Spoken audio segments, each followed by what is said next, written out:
Welcome to See You on the Other Side, where the world of the mysterious collides with the world of entertainment. A discussion of art, music, movies, spirituality, the weird, and self-discovery. And now, your hosts, musicians and entertainers who have their own weakness for the weird, Mike and Wendy from the band Sunspot. Today's episode was recorded live at Wizard World just this past Saturday, December 1st, at the Alliant Energy Center in Madison, Wisconsin. And if you're not familiar with Wizard World, it's a multi-genre fan convention spanning the full gamut of pop culture. Everything from comic books to movies to TV shows to books and all forms of sci-fi and fantasy. Just a really neat event for fans of that type of media. Thank you to everyone who attended our live discussion, including the many fantastic cosplay characters that were in the audience, and that really made being a presenter extra fun. In our audience, we had so many different characters, including Tina from Bob's Burgers, Luigi from Super Mario Brothers, and I think there were some Roman soldiers and tons of other characters. But without further ado, here is the recording of our discussion of Evil, from serial killers to Slenderman. All right. Hi, everybody. My name is Mike Huberty. I am with the Madison Ghost Tour, MadisonGhostWalks.com, and I'm also one of the hosts of See You on the Other Side podcast. And I'm Allison Jornlin. I'm his sister. And Unfortunately. I run MilwaukeeGhost.com. And I'm also a speaker at HawaiiParacon.com as well. If you guys like the paranormal and you like Hawaii, why not come join us in July? Thank you. My name is Scott Markus. I run whatsyourghoststory.com. I've covered a lot of Chicago paranormal locations, as well as I used to run the Haunted LA and Hollywood tours. And I'm Wendy Lynn Staats, one of the co-hosts of See You on the Other Side podcast. And I'm also a tour guide for the Waukesha Haunted Downtown Ghost Tour. So welcome. Oh, yes. No, thank you for coming to our podcast on Evil today. We were excited to talk about Evil, basically because if we're at a Comic-Con, we're at Wizard World, you know that we're going to be into superheroes, science fiction, supernatural, all that kind of stuff. And when you're into that, the antagonist is almost always evil. The thing is, but what is evil? You know, when you're watching something and you see somebody like Snidely Whiplash just tie a woman to like a train tracks, like why is he doing that? Like, does he hate women? Does he hate train conductors and wants to make their life hell? You know, why are people doing these things? I mean, what is evil? What motivates these things that make it possible for the protagonists of the fiction and the pop culture that we love to go out there and save the world? Like, do people just want to destroy something? Do they just want to ruin people's lives? Well, there are very real bases, and there are very real things about evil in our own world, and we kind of wanted to present that with today's live podcast and talk about some of Wisconsin connections that we have to evil, some of their paranormal connections, and the bases there. And so today we're going to talk about some 4 real-life evils from right in here in Wisconsin that have paranormal implications and also have non-paranormal implications if you're not a believer. Talking about occult rituals, then what they have to do with serial killers. Demonic possession, what that has to do with mental illness. Calling spirits, which sometimes could be attributed to death by misadventure. And doing the bidding of an evil master, which in our case is going to refer to a real evil of bullying. So just kind of getting there, talking about these bases, and then if you guys have some questions or something we missed or something you really want to talk about at the end, we're going to have time for questions and comments and all that kind of thing. So starting out, the name of the presentation is From Serial Killers to Slenderman, so we should probably meet the elephant in the room. Jeffrey Dahmer. Yeah. And I mean, I can remember very well the day that Jeffrey Dahmer entered the national consciousness. When it was over the summer, and I was in high school, or just after the summer, right before freshman year of high school, and my mother's like, there's some really bad news out of Milwaukee today. And we were in the burbs. Allison and I grew up in the burbs. And I'm like, oh, what kind of bad news can that be? Thinking it was silly, like, what, did we lose all our beer? Something stupid. Right, and she's like, no, there's a guy who cuts up and eats people who lives like not too far away from your Aunt Lorraine. And I'm like, ah! And that's the thing. She's like, oh my God. And it was everywhere all at once.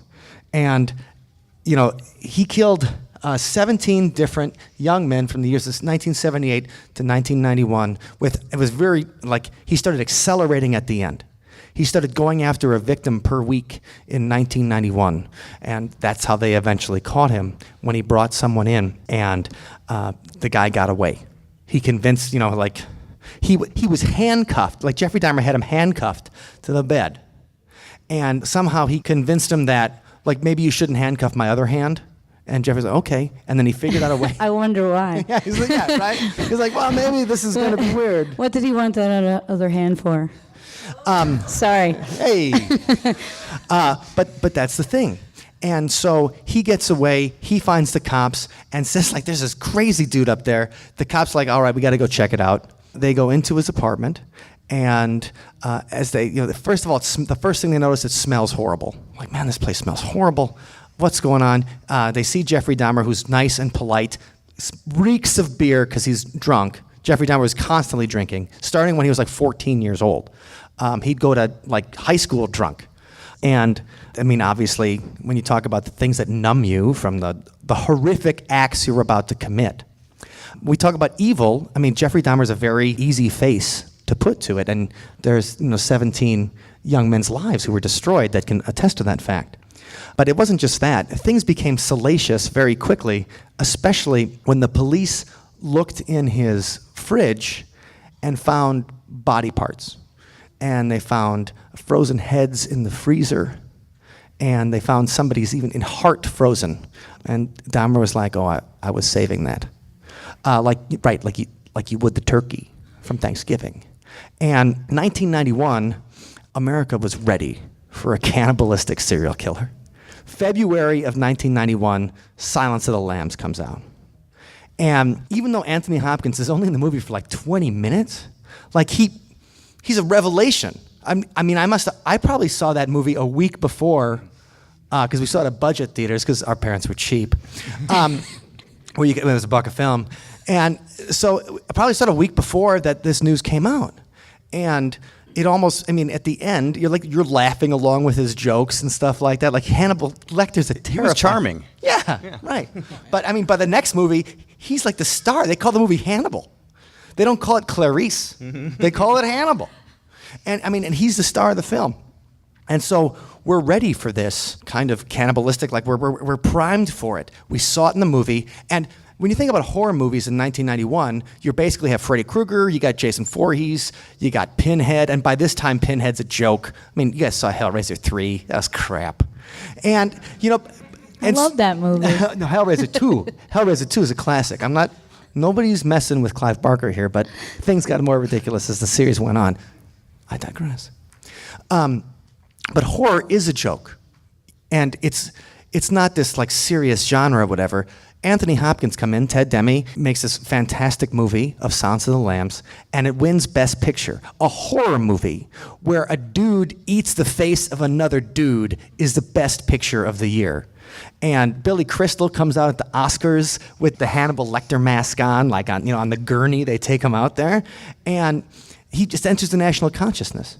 And so Jeffrey Dahmer hitting in July of 1991, just 5 months after The Silence of the Lambs is released, that was just pouring gasoline on the fire.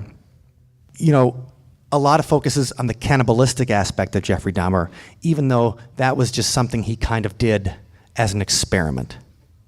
And this is kind of what I want to get to when we talk about the nature of evil, is that the stuff he did, when he talks to these psychiatrists and everything in 60 hours of his confession, he almost comes off as sympathetic. When you read articles on Jeffrey Dahmer on the internet now, there are people who come under, they're like, yeah, he just wanted a friend. And you're like, whoa, he wanted a real bad friend, because he wanted to have the perfect sex slave.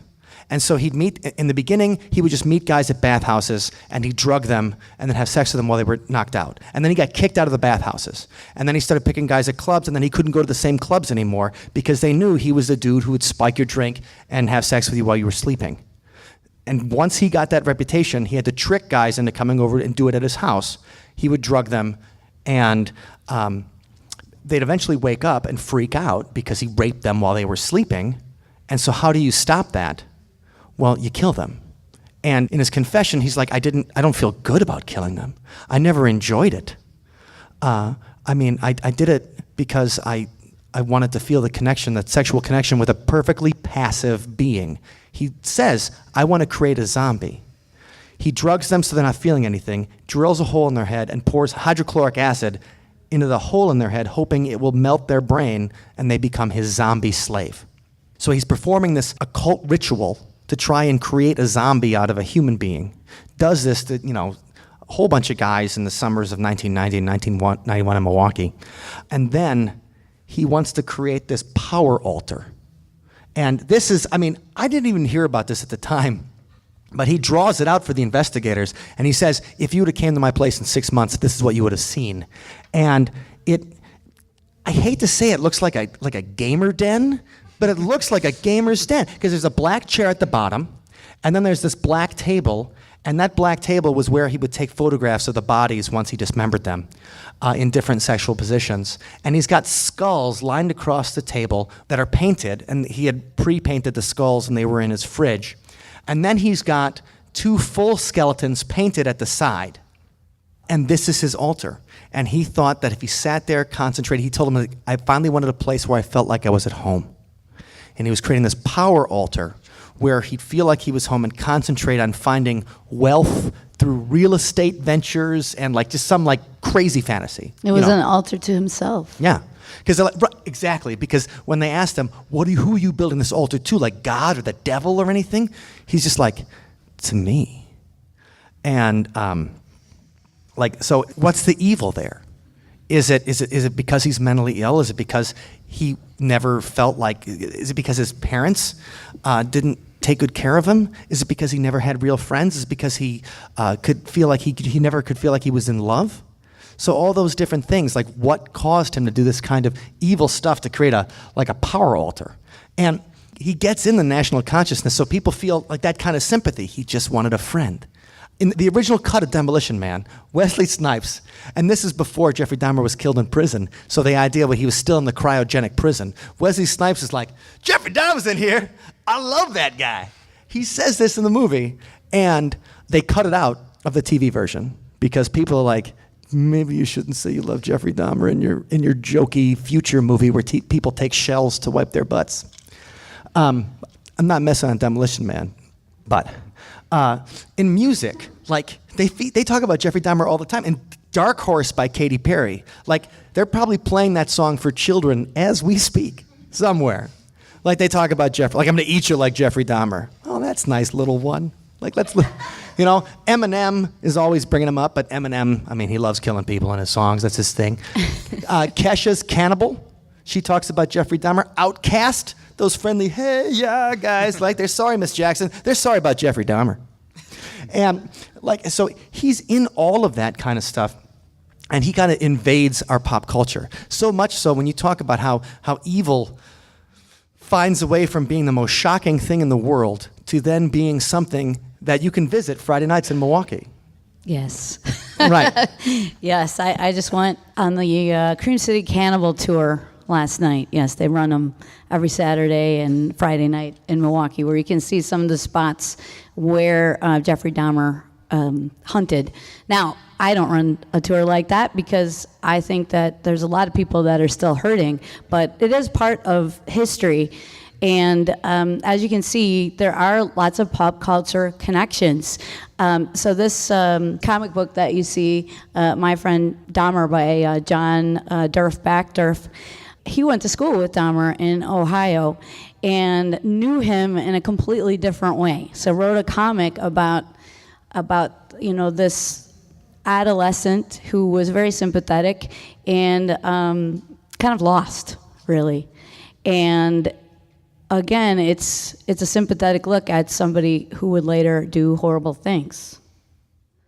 Now, since I'm from Milwaukee, I have heard ghost stories that may or may not be associated with Jeffrey Dahmer. Disembodied voices have been heard at the Milwaukee County Courthouse all over the building, according to security guards. And there's a cell up on the 5th floor, which used to be the old jail, and that's Jeffrey Dahmer's cell, and it's still, that old jail is still untouched. So when the security goes through there, they very much feel freaked out or feel the presence of Jeffrey Dahmer because they go by his cell, and it's still the same as it was back when he did his time there. Now, the night shift cleaning crew also report slamming doors and chairs that move on their own on the 4th floor. So, again, the security there associates it with Jeffrey Dahmer, but he didn't die there, so I'm not sure, whether that's valid or not. But we do know that Jeffrey Dahmer's first Wisconsin victim was killed at the Ambassador Hotel, which is 20th and Wisconsin. It's still open today. Priceline, you can get it for like $60. Yeah, it's a great and deal. it's really a beautiful place. Especially room 507. A gentrified hotel that back in the day it was just $30 to get a room. So Jeffrey Dahmer had rented a room there, and then convinced Stephen Toomey to come up to the room with him, and then Jeffrey Dahmer awoke in the morning and found Stephen Toomey's body right next to him. It was bruised all around the chest, and there was blood coming out of the mouth, and he was dead. And Jeffrey Dahmer claimed, that was the only one of his victims, where he claimed that he had no recollection of what happened. He did not remember killing him or even wanting to kill him. Now, of course, if you go to the Ambassador Hotel, they'll disavow this, but it is in newspaper accounts at the time. Just ask for the blackout sweep. Yeah, of the time that that Jeffrey Dahmer did kill his first Milwaukee victim there. So, however, there are haunting reports there, but these reports are of a female apparition, which just doesn't seem to mesh. This female apparition has been seen walking the halls, and might not have anything to do with Stephen's death. Now, this ghost has been reported to torment employees. One of the ways she does this is you might be delivering like a room service tray, you're just walking down the hall, and you hear this scream, this piercing scream, right in your ear at point blank range. Now, people have actually quit over this. Another employee told me that she was at one time locked in the bathroom by the bar, and she had gone in and she tried to get out, and she didn't know why she couldn't get the door open. Well, it turns out it was barricaded with a bar stool, and no one claimed to have any knowledge of how it got there. So that, again, was attributed to the ghost. Now, Jeffrey Dahmer was, of course, influenced by popular culture, and one of his references was his favorite movie, which was The Exorcist 3. He actually used to invite people over, his victims, to watch this film, and I gotta tell you, I did watch it this week, and by the end of the film, I wanted somebody to kill me. But I have to say that he was inspired by this film because it has a character in it, a serial killer called the Gemini Killer that takes human body parts as trophies, and is also, he dies in the electric chair, but he is sent to possess Father Karras's body, the exorcist from, one of the exorcists from the first movie. And so then this serial killer actually is taken to a mental institution where there's also a lot of elderly patients with dementia. So what the serial killer does is he projects his consciousness into these unwilling hosts, these poor elderly people, and has them commit the crimes for him. Now, this was something that was really exciting for Dahmer, and he wanted to emulate the killer, which you see over on the left side. You see the Emperor from Return of the Jedi wearing those distinctive yellow contacts. You also see the Gemini killer from The Exorcist 3 to the right. He's also wearing yellow contacts. So this to Dahmer represented evil, being possessed by evil. And the yellow eyes, he would put those on. He'd watch the movie. He'd put those yellow contacts in because the yellow eyes helped him to feel like he could emulate the characters of the Emperor from Return of the Jedi and the demon-possessed killer in The Exorcist 2. And also, real quick, so the night he was captured, he was watching that movie with Tracy Edwards, yeah, who was the guy that went to the police, and he's watching that movie, and Tracy Edwards said he would like get into a trance during different parts of the movie and freak out. And the yellow eyes, as the police were taking him out, his neighbors were like, "What's going on?" And he starts meowing like a cat with yellow eyes. He starts meowing as he's being walked out. Wow, I had not heard that. I'm like, that's weird. But so one of our See You on the Other Side episodes at othersidepodcast.com is about William Peter Blatty and how he was in turn inspired by real life cases of demonic possession. And this is where we get into some local history that might surprise you. So many of you might have heard of that 14-year-old boy. The pseudonym is Roland Doe. He was exorcised in Missouri, but you probably haven't heard of the earling possession in 1928. This was a 23-day ordeal performed by a real-life Wisconsin exorcist whose fellow priest referred to him as a warrior knight. Now, this guy here, Walter Halloran, he was one of the participants in the exorcism that's better known, the exorcism of Roland Doe, and he is buried in Milwaukee at Calvary Cemetery. But we dug him up for this presentation. Yeah, that would be great. But so Theophilus Riesinger was an exorcist that in his career, he was said to have exorcised at least 22 people successfully. And he was actually profiled in Time magazine in 1936. He was ordained in Milwaukee, Wisconsin at St. Francis Seminary. And he went on to practice in the Marathon, Appleton area. Now, he was brought the case of a woman who some people call Anna Eklund, other people call Emma Smith, Mary. This was a 40-year-old woman who was from Wisconsin who was exhibiting all the signs of possession. And here's where, in The Exorcist, the original movie, we get the pea soup vomit, because she was said to not consume anything hardly. I mean, the nuns knew. I mean, she was in confinement. They knew what she was eating. So they would give her like a tablespoon of water, and she would throw out the food, because every piece of food they presented her, they blessed with holy water, and somehow she knew, even though they didn't do that in her presence, and she wouldn't consume it. But nonetheless, she had this copious vomiting that went on for hours and hours. And, 30 buckets. Yeah, it was like that scene in the Monty Python movie where there's just this projectile vomiting and this little washerwoman, something like that. Well, that's how I imagine it anyway.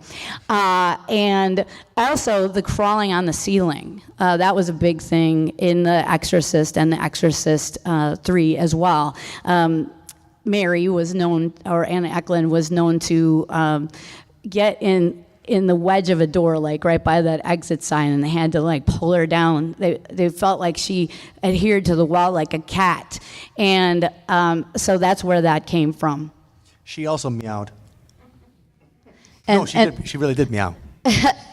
You don't know. No, Here, they talked about it in Be Gone Satan. All right. So this is Theophilus Riesinger.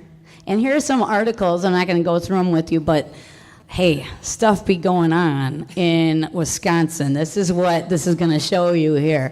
I had no idea there was so much demonic possession in Wisconsin. Now, if you want to read an account of the Earling exorcism, you can do so online. There's a version called Begone Satan, which is free. Don't buy anybody's repurposed book of it. Just get the PDF. But right next to it, you'll see Theophilus Riesinger's version of events that he related in German to another priest who then translated it into English. And you can find that at the Mundelein Seminary, at their library there in Mundelein, Illinois. That's one of the only places you can find that account. Now, possession is still something that goes on today, and Roman Catholic exorcisms are much in demand. And that's evidenced by this recent article from the Washington Post. However, I always thought that if you wanted to get trained to be an exorcist, you'd have to go to the Vatican in Rome, but not so. In my research, I was startled to find that one of the most elite training centers for exorcists is local. And it's called the Pope Leo XIII Institute. It trains priests from all over the U.S. And they also hold an annual convention for exorcists in Mundelein, Illinois. But people like you and me can't get in without a letter from the bishop. I know because I checked. Believe me, I tried to get in. And where does the Institute have its offices? In Milwaukee, Wisconsin. And where does it hold all its events? Oh, go. It's really beautiful. The Mundelein Seminary in Mundelein, Illinois, not too far from where we are right now. Now, if you want to hear more about such tales of local exorcism and possession, you can check out othersidepodcast.com. We have many, many episodes about exorcism, possession, and our favorite old scratch. That's right. Okay, so they also made a movie about the exorcism of Anna Eklund. It's a British film. Somebody plays Theo Riesinger. The movie sucks, so don't bother. But you can get it on Amazon for about $2.99 in case you are curious and need some help falling asleep. But the thing is, moving from evil, so we're talking about evil in the serial killer kind of thing, then we're talking about evil in demonic possession, and there's other kinds of evil too. Even if this next story isn't paranormal at all, it's just about the evils of the demon bottle. And it sounded like there was an exorcism going on just outside the room just then. So, and a bizarre segue, which I didn't even know about. I knew this part. I'm from Mundelein, Illinois. That part I knew, but I had no idea that I grew up in exorcism central. Get behind me, Satan! Yeah. So I do have a background in the paranormal, where I wrote a book on Chicago ghost stories in the early 2000s. But really, in a big way, I guess I had stepped away from that and was working in pop culture. I lived in Los Angeles. I worked on a lot of really awesome movie sets over the years. But just when I thought I was out, they pulled me back in, and it was the Wisconsin Paranormal Investigators. Now, when you're working in film, in production, you very frequently get people saying, hey, you should make this. This would be a good story, and it's never a good story when you hear that. But this one, I don't know, it took me back from the very beginning. The first email I got was, again, from Jay Bachochin, the guy that runs a paranormal investigation team near Milwaukee. And he said, are you familiar with the La Crosse drownings? Now, actually, who here is familiar with the La Crosse drownings? Okay, a scattering of hands up. And I was vaguely familiar as well, that there was this series of drownings that would happen in the town of La Crosse, and kind of like oddly regular how frequently it would happen. And he said, well, we have been approached to do a paranormal investigation about this case. Would that be something that you'd be interested in covering as a filmmaker to document what was going on? I thought that is neat. I've never heard anything like that, bringing the paranormal methodology into an active crime scene. So I said, yeah, that could actually make a good documentary. And then I was absolutely blown away by who it was that requested this paranormal investigation, and it was the town's deputy medical examiner. So the coroner, the man of science who is examining the bodies and the environment and doing all of the scientific tests and trying to come up with a conclusion of why this is happening. Why did this person die? As he would always say, it's his job to speak for the dead since they can't speak for themselves anymore. That's amazing. Somebody from this position is asking for a paranormal investigation. And go into the next slide really quickly. This is just a really quick timeline of the series of events of the deaths. I'm just going to burn right through it. 1997, a man died. His name was Richard Laverty, and this was not paranormal. There was an altercation. A guy, probably a little too intoxicated, tried to flee from a violent encounter, tried to swim across the Mississippi from La Crosse over into Minnesota there, and he drowned. But that seems to be the trigger moment that kicked off everything else. My ex-girlfriend, I lived in La Crosse for 2 years. My ex-girlfriend tried to do that swim. Yeah. And it's like a half a mile. Like it's Oh, no, it's not easy, yeah. If you're not drunk, it's super hard. And if you're drunk, you gonna die. Yeah. So 2 months later, Charles Blatz passed away, also in that river, in that spot. 1 month later, Anthony Skifton. 4 months later, Nathan Kampfer, so that's 1998 now. 99, Jeff Gecy. 2001, Patrick Runnigan. 2004, Jared Dion. 2006, Luke Homan. 2007, on the 1-year anniversary of Luke Homan's death, Christopher Melancone died. And then in 2010, Craig Myers passed away. Now there's another person up there in 2002, which Mike would know from living in Minnesota and being in news at the time, Chris Jenkins. He often gets thrown into this group, but he was up towards the Twin Cities. This is on Halloween night. People tend to group that in because it was such a high-profile case, and it was a mysterious drowning at first, and then the parents were able to reopen the case. And actually, the Minneapolis Police Department reopened the case 4 years afterwards, and as a homicide, still unsolved. But originally they just said, like the joke, death by misadventure, because he was just drunk on Halloween night. And then they came back and said, no, we think there's something more to it. And 12 years later, we still don't have any answers. So jumping ahead, I'm there as the documentarian. I'm not one of the investigators, and I'm behind the camera going back and forth myself. Is this just coincidental? Is there some sort of a paranormal influence? And very frequently I would think that, no, this is just inexperienced drinkers. It is a college town. This is going to happen. But, then you have the case studies. You just go upriver a bit to Winona, Minnesota. Deaths are not happening at anywhere near this rate. And the regularity of it and the profile of the victim, they're all athletic, well-educated, college age, which makes sense. But it's not only college students that are drinking there. People that are dying, it's so, you could set your clock by it in a way, that the FBI 2 different times came out looking for a serial killer. Both times that was debunked. And then you look at the individual cases, and this is what really did it for me, is that one of the victims here, he transferred schools away from Louisiana because that college required them to take a swim test. And he had that big of a fear of water, so he would never be down there on his own. And one of the big ones also was one of the final people that passed away. We know his entire timeline. He went to a wedding reception, was dropped off near his girlfriend's house. He had to walk a couple of blocks east to get to his final destination.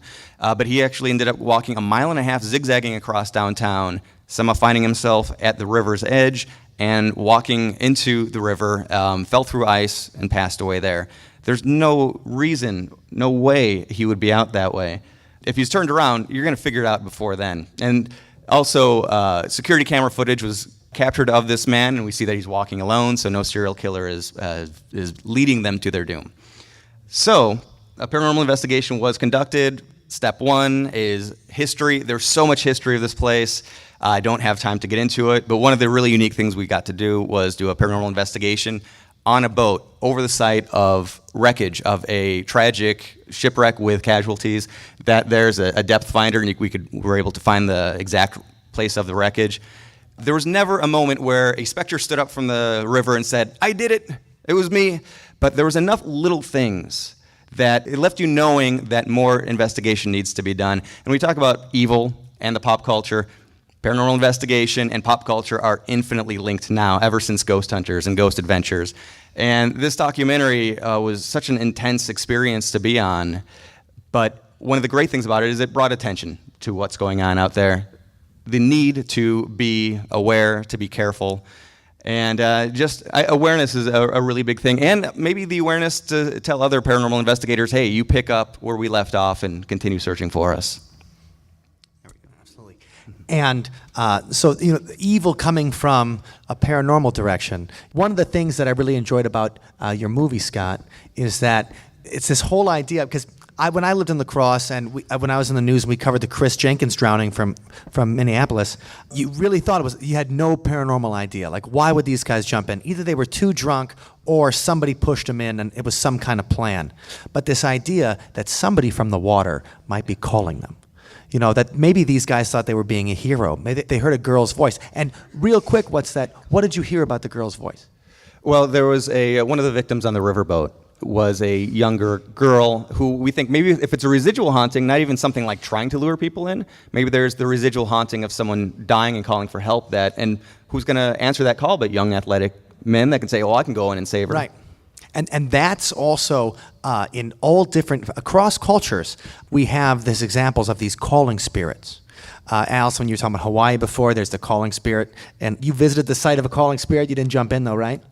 No, I stayed far away. But yeah, I mean, it's weird how, so many cultures have a story of something that calls you into the water, like the calling spirit in Hawaii is, someone, a beautiful woman that calls your name. And, young boys in Hawaii are told, if you don't know that woman, you don't go because she's trying to lure you to your death. These spirits, look attractive, so they get you into a dangerous situation, like too deep into the water. And then that's it for you. There are similar legends in Native America, in local Native culture, of something called a water panther. Mr. Biju is what it's called in Ojibwe. And again, it is a predatory creature that calls you to the water and drowns you. Yeah, right in Minnesota, we talk about Christopher Jenkins, where he went in. The Lakota had a legend about the calling spirit, the water panther, in that specific spot in the Mississippi River. So these things cross cultures from Eastern Europe to Hawaii to Native American culture here in the United States. And so what's happening and that's a different, like a very non-human, like a scary kind of evil. And I think for our last story today, we want to go to something newer. And it might surprise you guys, but I heard that you can find evil shit on the internet. What are you talking about? I don't know. I'll leave it on that one. All right, so who here knows of the Slender Man? Please raise your hand. Okay. Who here knows the Slender Man? You mean person? We got one. All right. The Slender Man.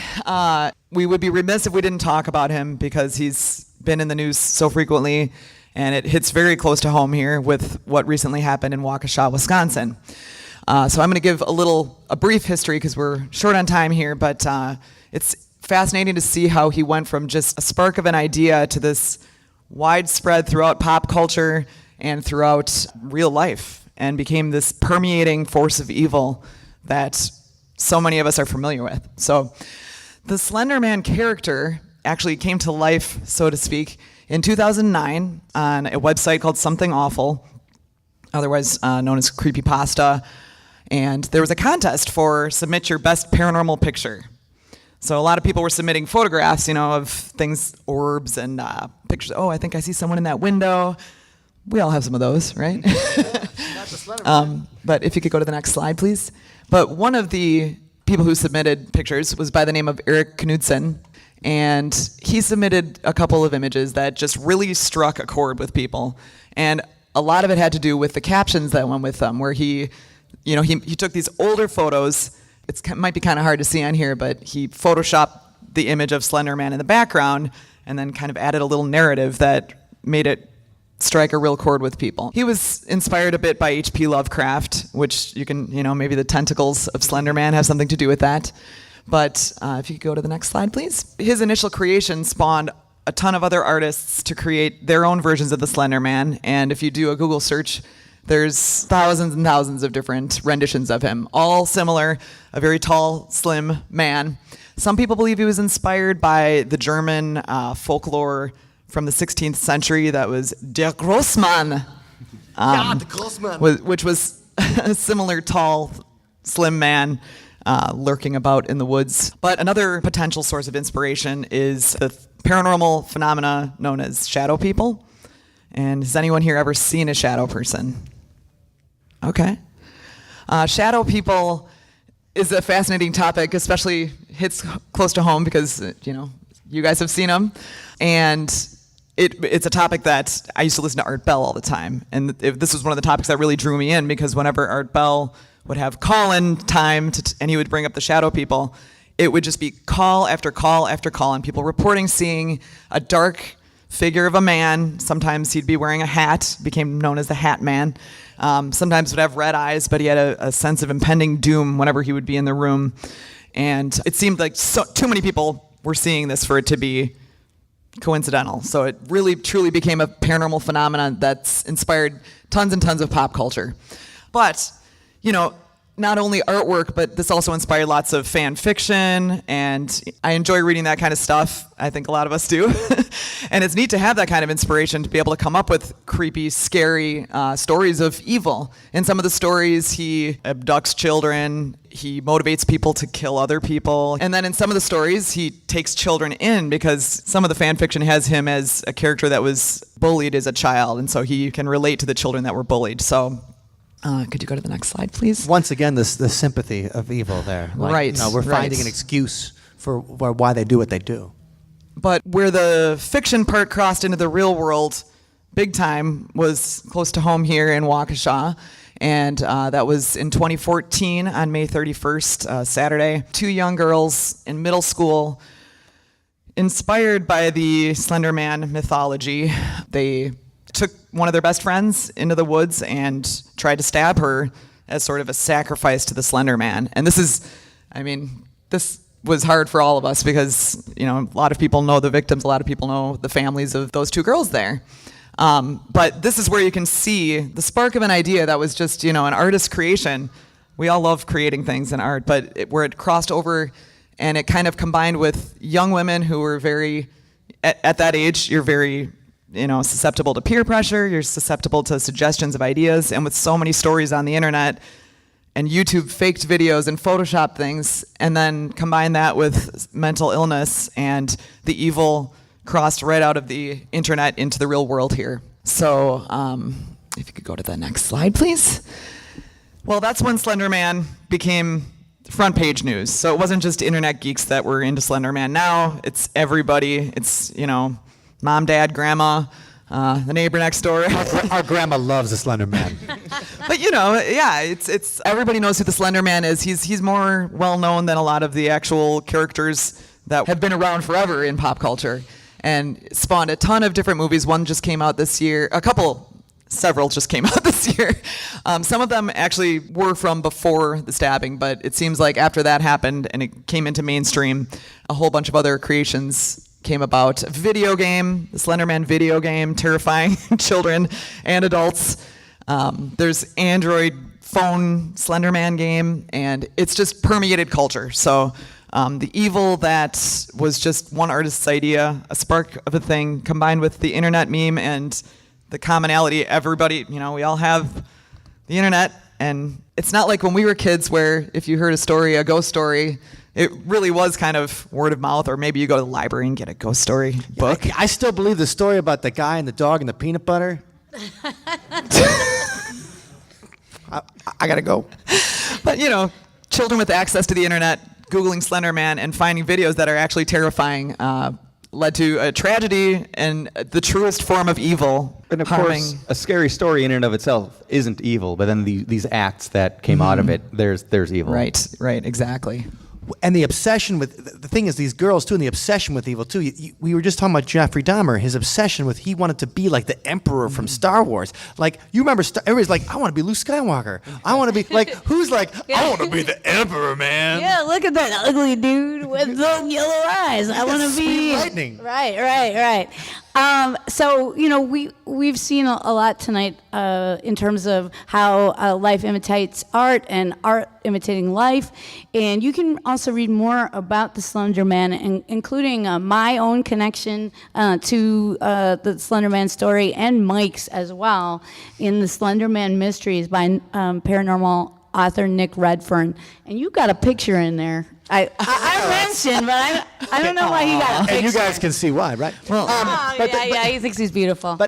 Go ahead, Wendy. I just wanted to mention one other thing that's really interesting from the paranormal standpoint, and that is just the concept of a thought form or a tulpa, where a lot of people thinking and focusing on an idea, whether it's good or evil, starts to manifest itself to reality. Like, we don't know how or how it works, but just the energy of everybody concentrating on this one thing, and then people start seeing it, whether it's the power of suggestion in our minds or not. But Santa Claus, like he's the biggest tulpa probably in history. Right, and a lot of people don't know that very night before the Slenderman stabbings, that there was a radio broadcast which talked about the Slenderman being a tulpa and coming into reality. And I was listening to that, and that's why I'm in this book, because I had been listening to it, and then I turned on the news and found out about the Slenderman stabbing right after that night of listening to people discuss nationwide stories of the Slenderman becoming reality. That host is here today.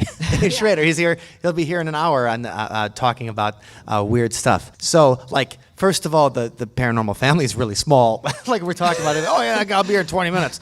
But that whole idea, and I think Allison, when you said that, immediately, when I first heard that, oh yeah, we were talking about the Slenderman at Coast to Coast last night. Right. All I could think was did that make it happen? I know that's the thing you hate to think of, but did that make it happen? Even if the girls weren't necessarily listening to the radio that night, but just the notion of people all over the country listening to this AM station or right, and they were planning it that night at their slumber party. Right, exactly. And so it was going down right when a paranormal investigator was talking to Dave Schrader about the Slenderman and how people had started reporting seeing the Slenderman in reality, and he thought, hey, it's crossing over. And then I turn on the news, and I'm like, oh my God, it happened. Right, that's like in the Mouth of Madness style thing right there. Like, oh man, do you read Sutter Kane? I'm out of here. All right, so we're a couple minutes over time, but since the next panel here is until 6:30, we can talk for a bit. Does anybody any questions? Any questions or comments or things they want to contribute? Well, fine. Well, okay. Yeah, I got one back there. Don't be shy. Oh, yes. No, please don't be shy at all. I mean, we're not going to berate you yet. Tina. I'm excited for that. So when you guys were talking about the Ambassador Hotel, Yes. I don't know if anybody's aware, but across the street, the Rave, Eagles Ballroom, is also known to be haunted. Right. I work in the media, and I talked to a couple bands and artists who have actually seen little figures, tall figures, in the green room and in the pool. And I don't know if you guys have ever experienced that yourself. So the question is, the comment is about across the street from the Ambassador Hotel in Milwaukee is the Rave / Eagles Ballroom, which has been a music venue for 60 years. Right, and every time you have a band go there, they always post photos on Twitter of this disused pool that's in the basement, because the Rave is also the Eagles Ballroom. It was built in 1926. It's also was a club for Eagles members, a health club, and they had a beautiful pool in the basement. And that first year of being open, a young boy who was actually a champion swimmer at school, he was on the swim team, he ended up dead in the pool. And so that's who I think haunts it, although, there's other hypotheses as well. But actually that whole area up and down Wisconsin Avenue, I call it Milwaukee's haunted Main Street, because there are so many hauntings right along Wisconsin Avenue. And why would that be? Well, of course, none of us know, but there is a hypothesis in parapsychology that perhaps water carries spirits, or is a medium for spirits to manifest themselves or to be entrapped. And that street, Wisconsin Avenue, used to be known as Spring Street, because there are many natural springs running underneath the ground. I mean, that might not be it, but I have just heard so many stories from Wisconsin Avenue that it makes me think that there's something going on in that particular area. Well, in Haunted Rock and Roll, Matthew Swain writes about how people have claimed to see the ghost of Buddy Holly. Yes, but he wouldn't die until a week later. In Iowa.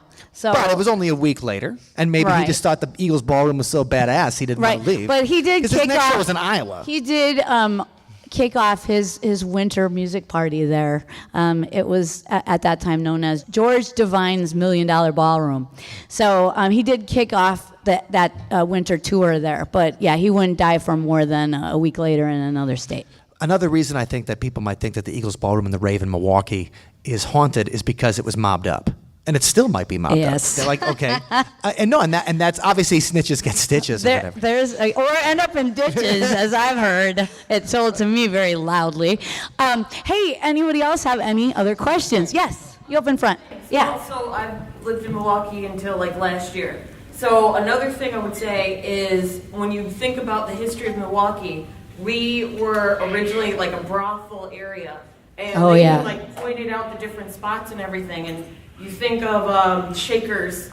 I've actually gone to Shakers Bar, and it's just been weird. I did 2 Cream City things there. Oh, they've got a ton of tours, yeah. I was just there last night. For those of you who don't know, Shakers Bar is it's the most haunted bar in the United States. Well, Bob, the owner, loves that. Loves to say that anyway. He's great at marketing. I'm sorry, go on. It's a great place. No, it's interesting, but the thing is with Milwaukee, there's so many different crazy shit that happens that we're known for. Yeah. I mean, people, when they find out I'm from Milwaukee, they're like, oh, did you eat anybody? Or, you know. Yeah. Yeah, because everybody in Milwaukee's a cannibal. Obviously. Well, thank you for sharing that. Yeah. We've got to be quick, but yes. Yeah. Okay, other than the whole Milwaukee Jeffrey Dahmer thing, Jeffrey Dahmer wasn't the first or the only serial killer. Absolutely. In Milwaukee, Walter Earl Ellis. Thank you for sharing that. And then, of course, Ed Gein. Everyone's heard of Ed Gein. Yes, and a former Milwaukeean, Robert Block, actually wrote Psycho based on the exploits of Ed Gein. And so, yeah, I mean, I actually had that in my slides, but I would have hogged all the time. So, but thank you for mentioning that. But yeah, I mean, I feel like Ed Gein though gets a lot of too much. Like the reason that he gets all the thing is because of Psycho, because he really only killed one person. Yeah, but he was a necrophiliac. I'm not saying he's a cool guy. I'm just saying that what captures the imagination is that whole cannibal killer type imagery thing. Right. Of him dancing under the moon in the skin suit and everything. Right, wearing his skin suit. Yes. Leatherface and Absolutely. Buffalo Bill from Silence of the Lambs. Right. Ed Gein. Right. So Texas Chainsaw Massacre as well. Yes. Puts lotion on his skin, or else gets the hose again. So Wisconsin is weird. Yeah. Next slide. The next slide. Oh, And actually, speaking of, see you on the other side. I love pimping this one because it was such a fun episode. Your Toby Hooper necrolog. You guys really get into Ed Gein and all of that since he was the director of Texas Chainsaw. Well, I mean, Ed Poltergeist. Gein spent the rest of his life here in Madison at Mendota Mental. And Absolutely. And so, Allison, didn't you have Not Toby Hooper. Not Toby Hooper. No, Toby Hooper. Yes. He would have had a better career. I had a college instructor. I was taking a poetry class from her, and she was actually a volunteer at the facility. And they would come and have dances with the inmates once a month. And she reported to me that she indeed danced with Ed Gein. That was her claim to fame. That's a dance to brag about. Right, and she said that he was like sweet, right? Yeah, along with being Milwaukee's poet laureate, she also danced with Ed Gein. There's the sympathy again. Well, there's the Susan stuff Fear there's is the her stuff name. she's good at, and there's the stuff we care about. That's right. Susan Fear is her name. Her last name is Fear? Yep. How do you get that as a last name? It's not spelled that way, but it's pronounced that way. My last name rhymes with puberty. That's not I fair. know, it's horrible. You couldn't even get married and change it like I did. So sad for you, Mike. All right. Any more thoughts about evil? Yes, go ahead. I'm not sure how well known this is, but knowing that you guys seem like professionals, I was wondering if you... We fooled her. Yes. Excellent. I was wondering if you happen to know about the... I think she was like 11 or 10, the kidnapping of the Woods apartment in Marinette. Oh, that recent case? I know, it was like before I was born. Okay. Yeah, I don't know about that one. What could you tell us a little bit more? She was kidnapped and they found her all the way in the body and then all the way Oh, wow. What happened was, it actually was, I think it was 10 or 12, and that used to be where I actually slept in my apartment. That was my sister's room, and a little girl got taken out of her window somehow, and they kept looking for her, and finally they found her body in the washer. Oh man, that's horrible. terrible. Yeah, there's a more recent case that I don't know what the developments are, but in Wisconsin there was a young girl whose parents were found murdered, and there was an Amber Alert that came out on her when she went missing. So it's still a developing story. We can definitely answer more questions if you want to stick around, but before everybody drizzles out, I just wanted to thank you for attending this and for being a great audience. Thank you so much. Thank you very much. And for being an awesome whooping audience. Yeah. They're all like this. If you'd like more of this weirdness, we have over 200 episodes freely available for download at othersidepodcast.com. On any topic you can think of, we've covered it. Not unicorns yet, but we're working on the unicorns. Yeah, unicorns is I saw one in the lobby. We got We got to catch the guy in the lobby really quick. Come on, it's the national animal of Scotland. They're real. One last thing to connect to that, you were talking about a child disappearance. When we were discussing the Slenderman earlier and his whole history of like this idea that the Slenderman abducts children and everything, in Waukesha in the 1930s, is a very famous case of little Lord Fauntleroy. It's in this book. Yeah, and they find a kid all dressed up, like in his finest clothes, his suit and everything, and they find him in the bottom of a quarry, and no one claims him, and they have no idea where he came from. And so the press called him Little Lord Fauntleroy, and it was kind of Jean-Benet Ramsey of the after the Lindbergh baby. It was kind of the Jean-Benet Ramsey kind of story of the 1930s. And that's another example of some kind of famous child violence that happened in Waukesha. So I guess the lesson is, don't raise your kids in Waukesha. All right, but do come to the ghost tour there. Yes. And love each other. Treat each other with kindness. All right, so find us at othersidepodcast.com. My name is Mike. I'm Allison. And Scott at whatsyourghoststory.com. And Wendy. All right, stay weird, everybody. We'll see you again. Thank you so much. Evil often hides in the form of good intentions. For the song this week, we go back to this worn-out but still valuable quote from Friedrich Nietzsche's Beyond Good and Evil. He who fights with monsters might take care, lest he thereby become a monster. And when you gaze long into an abyss, the abyss also gazes into you. The mantra of revolution is often that once a few necessary evils are taken care of, they can stop, and that the ends will justify the means. But whether it's the French Revolution or the Bolsheviks, history hasn't borne that out.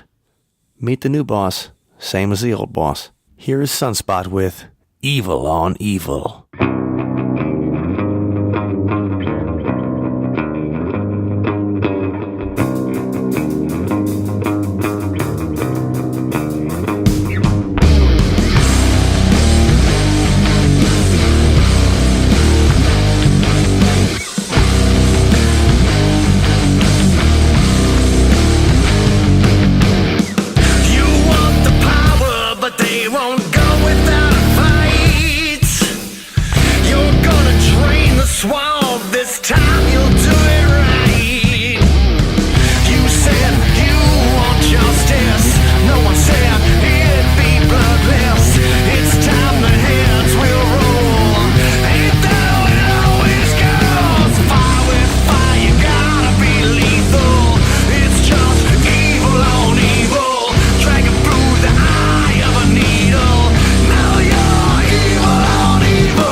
Payback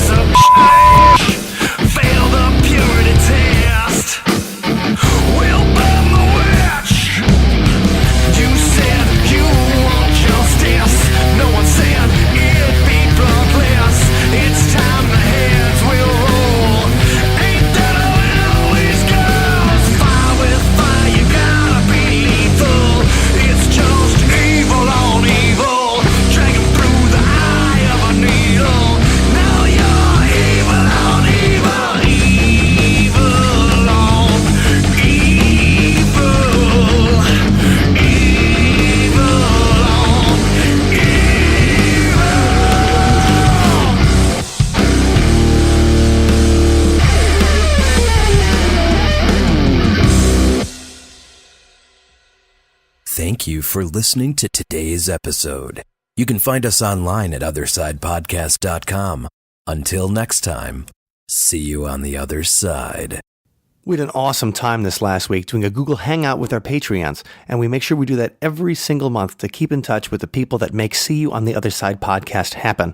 If you're interested in becoming a Patreon, just check out othersidepodcast.com/donate.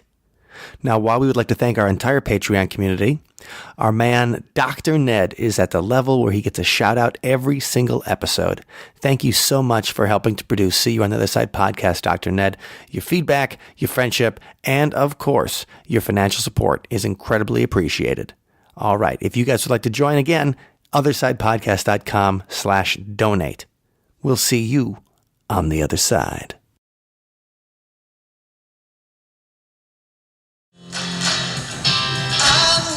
Test 1, 2. I guess don't get too close to the mic. It's gonna. Yeah, I have it as low as it will go on here. I love how many people show up to a panel on evil. What a cool crew. You're all terrible, terrible people. You know that, right? Woo! We're gonna burn in hell together.